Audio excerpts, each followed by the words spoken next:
দেশি মাগুর কত বড়, একটাই প্রায় আধা কেজি হবো।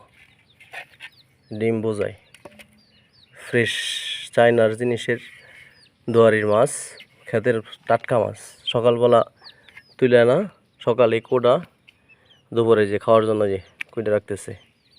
মায়ের হাতের রান্না, দেশি মাগুরের ঝোল, সেই স্বাদের খাবার। নিজেরা খাওয়া, আবার আত্মীয় স্বজনদের, চাচাদের, ফুবুদের দেওয়া। তো অন্যরকম একটা শান্তি। গ্রামে থাকা শান্তি এটা, যে ফ্রেশ জিনিস খাবার খাওয়া। দেশি মুরগি, দেশি পুকুরের মাছ আর ক্ষেতের মাছ। বাজার থেকে না কিনলেও নিজে কষ্ট করে মাইরা খাওয়ার, ফ্রেশ জিনিস খাওয়া সব কিছু। বাজারের পচা চাষ করা মাছ খাওয়া না, সব দেশি খাওয়া। রিজিক আল্লাহ তালাই দেন, রিজিকের মালিক আল্লাহ তালা।